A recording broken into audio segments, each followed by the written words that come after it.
It's a landmark ruling sending shivers down the religious community. Today, the Supreme Court of Canada ruled that an evangelical university can't open a law school because the rules would discriminate against LGBTQ students. It's still a belief that we have, and I don't think that in holding that belief we're causing any harm. Religious leaders are disappointed the Supreme Court decided a school should not be able to make sexual preference a criteria for education, even at a private evangelical law school. Trinity Western University had applied for accreditation for a new law school, but was rejected after it required students to sign a covenant stating they would not engage in homosexual activities or behavior. The suspected head of an alleged cult that reportedly branded female members now faces charges in the United States after he was arrested and extradited from Mexico. With him at the time, but not arrested, was a star of the TV show Smallville. In fact, another actress from the show reportedly was once a member of the group. Stephen Fabian has more on the Smallville connection. It's a shocking claim about an actress from the TV show Smallville. Hey, Clark. Allison Mack played a high school student in Smallville who had a crush on young Superman. Smallville was a huge hit for the CW network. It ended its 10-year run in 2011. It's now being revealed that Allison Mack is a follower of a notorious guru who has been accused of having his initials branded on some of his followers like cattle. I started to transform in a way that I never expected. Mack can be seen on this cell phone video taken this week as federal police in Mexico arrested the guru, Keith Raniere, for extradition back to the U.S. on sex trafficking charges. We're gonna follow them. Let's go, you guys. Raniere is the controversial founder of a self-help group called NXIVM. So let's switch gears a little bit. So you have something else that's really interesting in the newsletter about people in Sweden implanting, putting implants, microchips, right, into them. We've seen something like this here. There was a company that in Wisconsin, right, so they could get stuff out of the vending machine with these microchips. So what's happening in Sweden? So basically in Sweden over the past couple of years, several thousand people have had these little rice grain sized microchips put into their hands, which contain information that they can use to, say, check into the gym or get into the office or pay for train tickets, right? So on the one hand, everyone can appreciate that that's convenient, right? How many times have you been looking for your key fob at the gym or can't remember your password for something? But I think the bigger question here is, look, as the human body itself becomes a technological platform, right, there are big questions we need to consider about what kind of information is put out about us, from us, quite literally, and also further down the line, what kind of access do other people or platforms have to that information that is inside us, right? This is a biotech question, this kind of blurring of the lines between the human body and tech. I mean, it's one thing if you're holding your smartphone and it's sort of emitting data about you. It's another thing if your own hand is doing the same thing. It has been a wild, deadly, and dangerous 10 days in Israel, Iran, Syria, and the Middle East. Here is a look back at some of the key developments as we talk, and the impact that the Israel-Iran tension in Syria is having around the world. It is now clearly at the forefront of American foreign policy. Yet another member of Iran's National Security Committee is promising retaliation soon against Israel. NBC News produced a report citing senior U.S. officials that the Israel-Iran situation is the most likely conflict to boil over into war this year. Well, Jeff, let's start with that NBC report that you mentioned. Again, NBC quoting 3 unnamed U.S. officials saying that of all the spots in the world where there could be, as they put it, live hostilities, it's this front between Israel and Iran and Syria that most worries them. Iraq's Popular Mobilization Forces, or the PMF, have vowed to respond to an air raid which killed 22 of its members on the Syrian border this week. Until now, the culprit of the air raid has not been proven, but it cannot be anyone but the Americans or the Israelis. The airstrike came either from the Israelis or the Americans. When the culprit is confirmed out of these 2 countries, there will be a suitable response. Hey Chris, so today we heard a number of stories from people who call themselves formerly gay, men and women who say that they went through some kind of treatment, usually on the basis of religion, that changed them, that changed their sexual orientation. They call themselves a small majority, a small minority that needs protection, and that's why they're fighting against this bill. I want to show you, though, inside the hearing today, this was the longest ever public comment that I've seen in the California Capitol. There were hundreds of people. It went on for an entire hour, people opposing this bill. So clearly it wasn't a small minority, the people who came here today, but There are people who are saying that this is an infringement on their religious liberties. There are people who are saying this is an infringement on the First Amendment. The authors of the bill, however, are saying no, this is just a consumer protection because they consider that being gay is not something that you can change, that is something that's natural and that doesn't need any kind of correcting, and therefore a service that you have to pay for to change it is fraudulent. So the bill today passed 5-2 votes on the Senate Judiciary Committee. Now it's going to the Appropriations Committee and then to the Senate floor, where the people I'm talking to are saying it's most likely going to pass, going by what happened in the Assembly, where it passed by 50 votes or so. But I want to bring up a quick conversation that I had with a man who says that he is formerly gay. He's part of a group or a campaign, an initiative called Once Gay. He's a pastor, and this is what he had to say about the disappointment that the bill did pass. I did not expect it to pass. I really thought that California legislators would understand that there's a super minority of people that have left homosexuality that want that choice to get the help that they want, and that they would recognize that people group, but sadly they didn't. The vitriol being unleashed against Sarah Huckabee Sanders is stunning and sad. The White House press secretary and her family were kicked out of a Virginia restaurant called the Red Hen yesterday for moral reasons, because she works for President Trump. And she politely left, tweeting that the owner's actions say far more about her than about me. I always do my best to treat people with respect, including those I disagree with. And the reaction by some Trump-bashing pundits? Yeah, right, she deserved it. Here's CNN's Ana Navarro. You make choices in life, and there is a cost to being an accomplice to this cruel, deceitful administration. Wow. MSNBC contributor Jennifer Rubin in the Washington Post. It's both natural and appropriate for decent human beings to shame and shun the practitioners of the administration's family separation policy. Salon's Amanda Marcotte went further, saying Sarah's kids should be taken away. Taken away. Nice. Now, you just know that if Barack Obama's spokesman had been booted from a restaurant, many of these same people would go crazy, saying the owners are a bunch of racist yahoos. They are blinded by what I call Trump trauma. There's a tragic history in America of some people being refused service at lunch counters. So what's next? Is it okay to picket people's houses? That happened on Friday with Kirsten Nielsen's townhouse in Virginia. Shun their kids at school? Should Amazon refuse to deliver them packages? This is sheer tribalism. It's fueled by hatred, and it's painful to see at least some pundits defend it. The World Health Organization has confirmed an outbreak of polio in Papua New Guinea. According to reports, the outbreak has currently been detected in 3 children. Papua New Guinea's Health Secretary Pascal Cassé says the fact that the virus is circulating, immediate priority is to respond and prevent more children from being infected. The virus has been detected 18 years after the Pacific nation was declared free of the disease. I mean, Robin, what do you think about this one? Oh, look, okay, I think it's a bit of a push to say that they're actually teaching girls as young as 12. What they're doing is in high schools, they're trying to minimise the impact. And I get into this conversation quite often. I have 3 teenage boys, and when it comes to parents of children who are in primary school, and they are absolutely aghast that, you know, schools would actually even be talking about sexting. But the thing is, when they get to teenage years, you are absolutely kidding yourself if you think that your kids either don't do it or don't know about it, or that their friends aren't doing it. And I think that this is at epidemic proportions, and I think a lot of parents have no idea it's going on. And I think that we need to actually, it's the parents. If you don't want schools to have these conversations, then you need to be.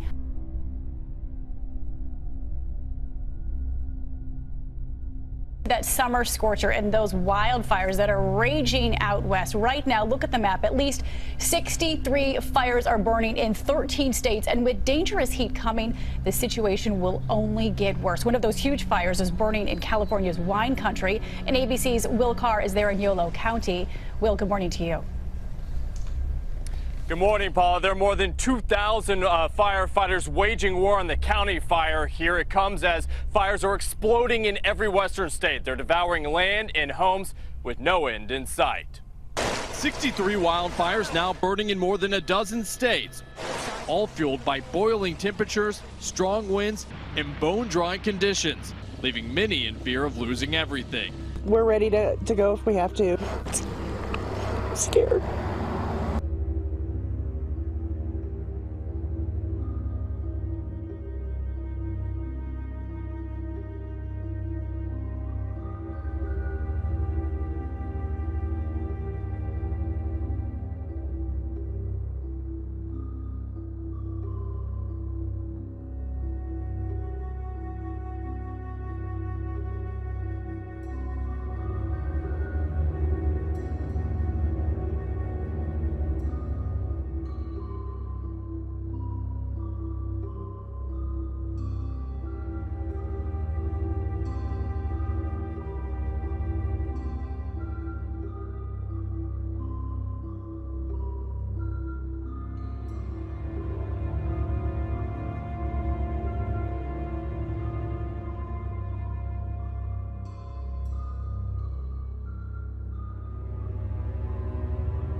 Northern Israel was shaken awake Thursday morning by a series of small earthquakes.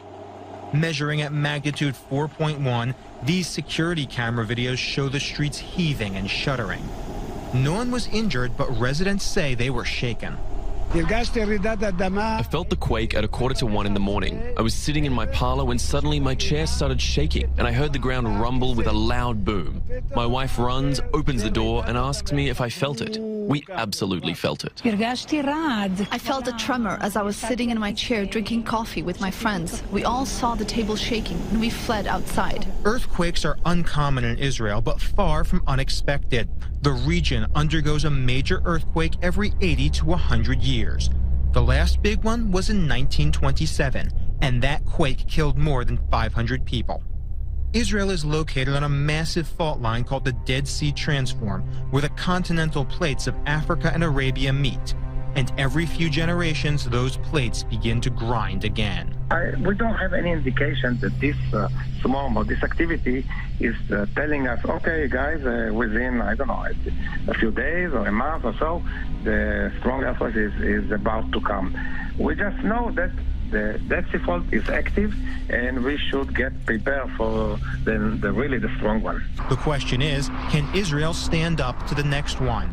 A 2016 report by Israel's parliament found that a 7.5 magnitude earthquake could kill 7,000 people and leave 380,000 homeless. 80,000 of Israel's buildings, including schools and hospitals, were built before 1980 and are not up to the current construction guidelines. And if the Dead Sea Transform is waking up again, that is a catastrophe waiting to happen. In Japan, torrential rain and floods have reportedly killed at least 38 people and 50 more are missing. Heavy rain has caused landslides and fires. Water reached levels as high as 16 feet, and millions of people across southwestern Japan have been ordered or warned to evacuate. The government has mobilized 48,000 soldiers and first responders to search for survivors. A new film will look at the landmark Roe versus Wade decision with a pro-life stance, saying it's an untold story of how people lied and manipulated the courts to pass the law. The pro-life fight is led by the film's protagonist, Mildred Jefferson, the first African-American woman to graduate from Harvard Medical School. Not only was she trying to save lives, she was trying to save her ethnic community. But just 1 month into production, the film is running into problems, losing some cast, crew, and some funding because of its pro-life themes. Joining us now with more is Dr. Alveda King. She is the executive producer of Roe versus Wade. Thank you, Dr. King, for being with us. Good morning, Ainsley, and hello from Fox and Friends to everybody. Good morning. Thank you. All right, so tell us what happened and what the controversy is. Well, from the start, I want folks to know this is really a film that is just wanting to educate the public, backed up by 40 transcripts, interviews, all facts, no fake news. The characters are compelling and stunning. We've got top-notch actors, Stacey Dash, John Voight, Robert Davi, others, and I'm going to even do a cameo, Mildred Jefferson's mother. So, I mean, we're very serious about informing and educating the public.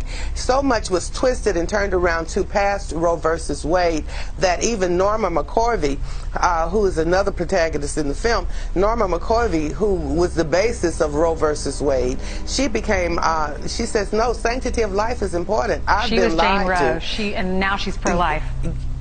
Absolutely, and so it's very, and Dr. Nathanson also, who is another character in the film, a real live person, said, my God, I've been killing people. I've got to stop this. So people changed. There was not enough true information at the beginning of Roe versus Wade. I was tricked. I had 2 abortions myself and a miscarriage from damage done to my own body from the abortions. Wow. So a lot of information has just misconstrued, and it has to come out. The truth must come out. For you, and that's why you're involved in this movie. So Nick Loeb is one of the producers, and he told a Hollywood Reporter that some of the cast and crew had walked off the set. They felt like they had been lied to, and that's what got our attention.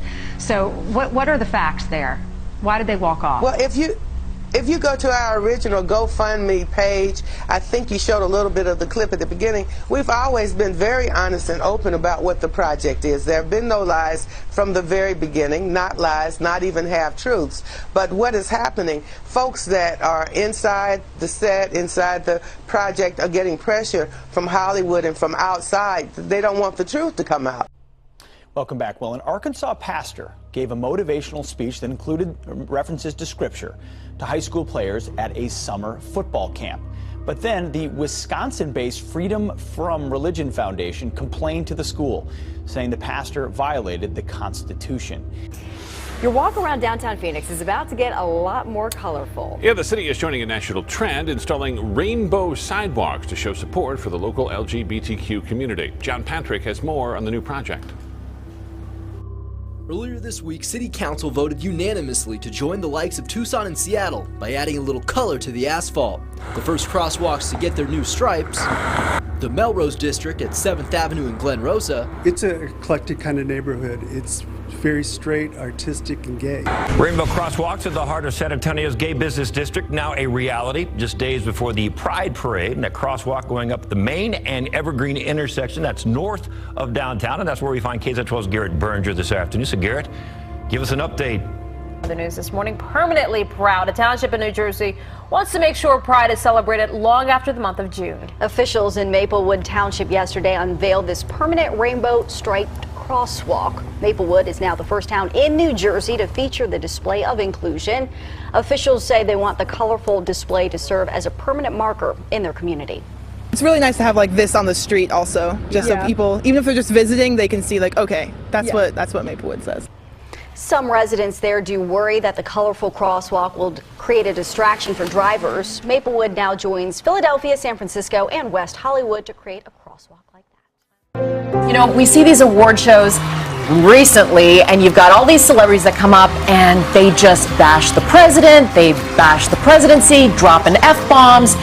And it was just so refreshing when I saw Chris Pratt, who I really like. I do too. And he talked about God, his faith, and how it's okay I liked for him kids before, to but now I love him. Praying. Let's listen.